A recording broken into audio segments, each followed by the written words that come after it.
அலைக்கழிதல். ஆண் தான் வசதி, பெண் மட்டம். கடவுளே இப்படிதான் சொல்கிறார். உலகின் மிக பிரதானமான மத நூல்களை எடுத்து முதல் பக்கத்தை புரட்டி பார்த்தால் வெட்ட வெளிச்சமாகும் நிதர்சனமான உண்மை இது. உலகின் ஒரே கடவுள் ஓர் ஆண். அந்த ஆண் கடவுள் தன்னுடைய உருவத்திலேயே ஒரு முதல் மனிதனை படைத்தார். அதன் பிறகு இந்த முதல் மனிதனுக்கு ஓர் உதவியால் தேவைப்படுமே என்று பின்புத்தி உரைக்க அந்த முதல் மனிதனின் விலா எலும்பிலிருந்து ஒரு முதல் மனுஷியை உருவாக்கினார். ஆணிலிருந்து தோன்றியவள்தான் பெண். ஆணுக்கு என்றென்றும் கடமைப்பட்டவள் அவள். ஆக ஆதியில் தோன்றியவன் ஆதாம், அவனுடைய ஏவலால் ஏவாள். அவன் ஆள பிறந்தவன், இவள் அடிப்பணியே பிறந்தவள். இதுதான் கடவுள் சித்தம் என்று எல்லோரும் நம்பினார்கள். அதனால் ஆண் எப்போதுமே எஜமான் என்ற உயர் அந்தஸ்திலும், பெண் எப்போதுமே வெறும் உதவியாள் என்ற தாழ்ந்த நிலையிலும் இருந்தே வந்தனர். இது பற்றி மாற்று கருத்துக்கள் இருந்ததே கிடையாது.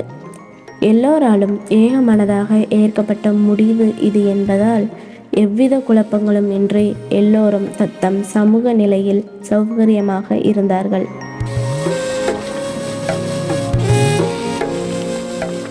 தேங்கிய குட்டையின் இந்த அமைதியில் ஒரு பெரிய கல்லை தூக்கி போட்டு குழப்பி விட்டார் ஓர் ஆசாமி. அவர் பெயர்தான் சார்லஸ் டார்வின். இந்த மனிதன் கப்பலில் போனோமா, உலகம் சுற்றி வந்தோமா, வீடு திரும்பி வேலையை பார்த்தோமா என்று மற்றவரை போல இல்லாமல் தான் பார்த்தது, கேட்டது, யோசித்தது என்று தன் தூர தேச பயணங்களை பற்றி மிக தெளிவான பயண கட்டுரைகளை எழுதிவிட்டார். அட, வெறும் பயண கட்டுரையை மட்டும் எழுதி தொலைத்தாலும் பரவாயில்லையே, கடவுள் என்ற ஓர் ஆசாமி இந்த பூமியை படைக்கவில்லை, இந்த பூமி தானாக தோன்றியது என்று எழுதிவிட்டார். அபச்சாரம் அபச்சாரம். ஆச்சாரமான குடும்பத்தில் பிறந்துவிட்டு இந்த பையனுக்கு ஏன் புத்தி இப்படியெல்லாம் போகிறது என்று எல்லோரும் சபித்து கொண்டிருக்கும் போதே அந்த மனிதர் அடுத்த பெரிய கல்லை தூக்கி போட்டார். மனிதனை கடவுள் தன் உருவத்தில் படைத்ததாக சொல்வது எல்லாம் சுத்த கட்டுக்கதை. மனிதனை எந்த கடவுளும் படைக்கவில்லை. மனிதன் குரங்கிலிருந்து தோன்றினான் என்றார். இப்படி ஒரு விலங்கிலிருந்து இன்னொன்று வளர்ச்சியடைந்து உருவாவதற்கு பெயர்தான் பரிணாம வளர்ச்சி என்று திருநாமமெல்லாம் வேறு சுற்றினார். போயும் போயும் குரங்கிலிருந்தும் மனிதனா, இது என்ன அபாண்டம் என்று எல்லோரும் அதிர்ச்சியில் வாயை பிளந்து அதை மூடுவதற்குள் மூன்றாவதாக ஒரு குண்டை வீசினார். பாருங்கள், எல்லோரும் நினைப்பதைப் போல ஆண் ஒன்றும் பெரிய ஒசத்தி இல்லை, பெண்தான் ஆணை விட ஒசத்தி என்றார்.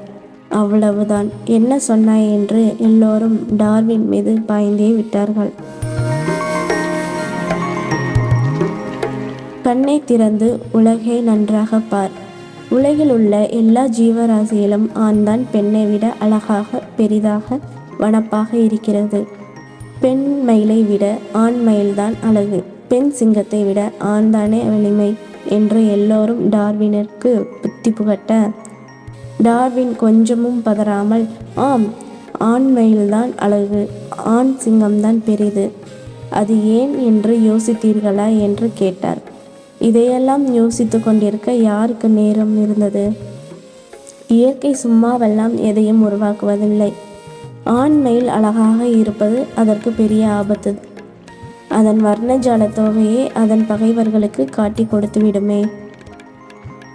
இப்படி வம்பை விலை கொடுத்து வாங்கும் இந்த தொகை இல்லாவிட்டால் தானே மயிலுக்கு பாதுகாப்பு அதிகம். அப்படி இருந்தும் இயற்கை ஆண் மயிலுக்கு இப்படி ஒரு ஒய்யாரமான தொகையை படைத்தது ஏன்? வேறென்ன, பெண் மயிலை கவர்வதற்காக தான். டார்வின் இப்படி கூறியதும் அவர் காலத்து மனிதர்களுக்கு எல்லாம் செமத்தியான கோபம் வந்துவிட்டது. போயும் போயும் பெண் மயிலை ஆண் மயில் ஏன் இப்படி அரும்பாடுபட்டு கவர வேண்டுமாம்? ஆண் வா என்றால் பெண் வந்துவிட்டு போகிறது, இதற்கு எதற்கு ஒரு நீளமான தொகை என்று வாதாடினார்கள். அதுதான் இல்லை என்றார் தீர்மானமாக டார்வின். ஆண் எத்தனை வலிமை வாய்ந்ததாக இருந்தாலும் களவியல் வாழ்வுக்கு அவன் தேறுவானா மாட்டானா என்று தேர்வு செய்வது பெண்தான். அதனால் எல்லா ஜீவராசிகளிலும் பெண்தான் ஆணை பாஸா ஃபெயிலா என்று அளந்து பார்த்து உறவுக்காக தேர்வு செய்கிறது. தேர்வில் கலந்து கொள்வது பெரிதா, தேர்வில் மதிப்பெண் போடுவது பெரிதா என்று டார்வின் கேட்டதுதான் தாமதம். எல்லா ஆண்களுக்கும் எல்லை இல்லா கோபம் பீறிட்டது. ஆணை விட பெண் உயர்ந்தது என்று டார்வின் சொன்னது சிங்கம், புலி, யானை, சிறுத்தை மாதிரியான மற்ற மிருகங்களை பொறுத்தவரை உண்மையாக இருக்கலாம்.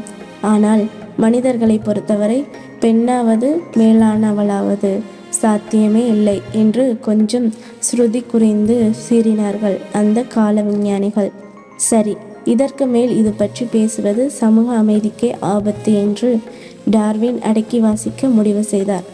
இருந்தாலும் அறிவியல் அரிப்பு தாங்காமல் 1859 அவர் எழுதிய தி ஆரிஜின் ஆஃப் ஸ்பீசிஸ் என்கிற பரிமாண வளர்ச்சி பற்றி தன் புத்தகத்தில் பெண் ஆணை தேர்வு செய்வதை பற்றி இலைமறைக்காயாக எழுதியே விட்டார். புத்தகம் பிரபலமானது. அறிவாளிகள் வட்டாரத்தில் தி ஆரிஜின் ஆஃப் ஸ்பீசிஸ் புத்தகத்தை படிக்காதவர்களே இல்லை என்னும் அளவுக்கு மிகவும் பிரசித்தி அடைந்தது.